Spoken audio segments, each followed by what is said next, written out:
اور دال صاف کر رہے ہیں۔ مولا کائنات دال صاف کر رہے تھے۔ اعوذ باللہ من الشیطان الرجیم، بسم اللہ الرحمن الرحیم۔ آیا انسان اپنے بیوی کے گھر کے کاموں میں ہاتھ بٹا سکتا ہے یا نہیں؟ لوگ عام طور پر اس کو بڑا عیب سمجھتے ہیں کہ اگر ہم نے اپنے گھر میں بیوی کے کام وہ اس میں ہاتھ بٹایا تو شاید ہو سکتا ہے کہ میرے اس قدر و منزلت میں کوئی کمی واقع ہو جائے، یا لوگ کہیں گے جی کہ یہ تو رن مرید ہے، عام طور پر ہمارے یہاں لفظ استعمال کیا جاتا ہے، حالانکہ ایسی بات نہیں ہے۔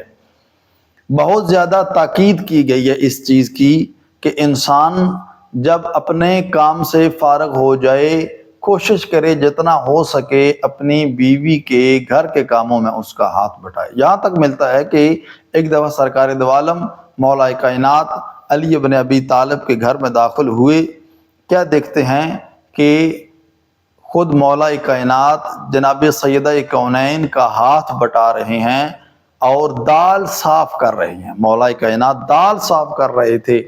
سرکار دو عالم نے آ کر سلام کیا، سلام کا جواب ملا، سرکار دو عالم بیٹھ گئے اور اپنے بھائی علی سے مخاطب ہو کر فرمانے لگے، اے میرے بھائی علی، مجھے بہت خوشی محسوس ہوئی ہے کہ آپ اپنی بیوی کا ہاتھ بٹا رہے ہیں۔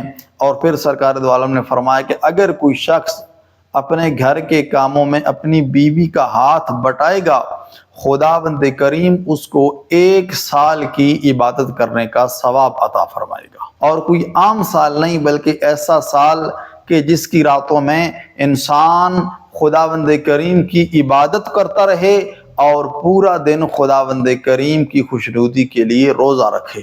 یعنی پورا سال اس طرح سے اگر گزارے تو اس سال جتنا ثواب انسان کو ملتا ہے اگر انسان اپنی بیوی کے گھر کے کاموں میں اس کا ہاتھ بٹاتا ہے۔ تو دعا ہے خالق کائنات کی بارگاہ میں خداوند کریم ہم سب کو ائمہ علیہ السلام کے ان فرامین کے مطابق زندگی گزارنے کی توفیق عطا فرمائے۔ والسلام علیکم ورحمۃ اللہ وبرکاتہ۔